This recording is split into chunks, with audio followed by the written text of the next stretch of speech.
وہ میں واقعہ سناتا ہوں نا. وہ ایک آدمی کی بھینس بیمار تھی, تو حکیم کے پاس آیا.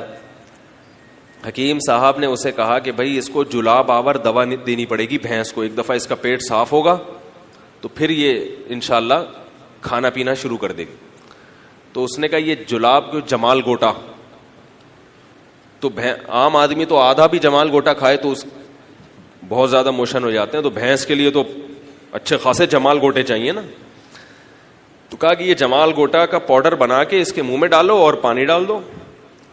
اب وہ ڈالتا ہے تو بھینس نکال دیتی ہے منہ سے باہر, وہ بھینس تھوڑی نکلے گی, وہ تو کڑوی چیز ہے. تو یہ حکیم کے پاس گیا کہ اب جب آپ نے دوا بتائی ہے اتنی بھر کر جمال گوٹے کی, تو مجھے کوئی طریقہ تو بتائیں کہ اس کے منہ میں چلی جائے. یہ حکیم صاحب نے کہا کہ پائپ میں دوا ڈالو, پائپ اس کے منہ میں رکھو, بھینس کے منہ میں, اور پائپ کا دوسرا سرا اپنے منہ میں رکھ کے زور سے پھونک مارو. جب زور سے پھونک مارو گے تو یہ دوا اس کے پیٹ میں چلی جائے گی. ٹھیک ہے جی. کئی دن گزر گئے, اس بندے کی کوئی رپورٹ ہی نہیں آ رہی کہ بھئی بھینس زندہ ہے مر گئی ہے کیا ہوا ہے. حکیم صاحب گئے, حکیم صاحب نے کہا اس کی بھینس کی عیادت کرتے ہیں. جا کے پوچھا قبلہ حکیم صاحب نے, بھئی وہ بندہ کہا. انہوں نے کہا حکیم صاحب وہ تو بس اس کے تو آخری سانسیں چل رہی ہیں.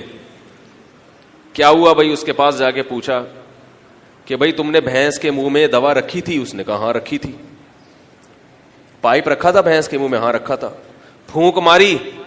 اس نے کہا ہاں پھونک بھی ماری. کہا کس نے؟ اس نے کہا بھینس نے پہلے مار دی.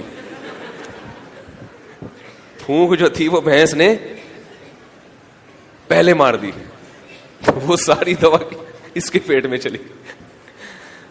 تو کسی سے لڑنے کے لیے نا پہلے یہ دیکھا کرو کہ لینے کے دینے نہ پڑ جائیں کہیں.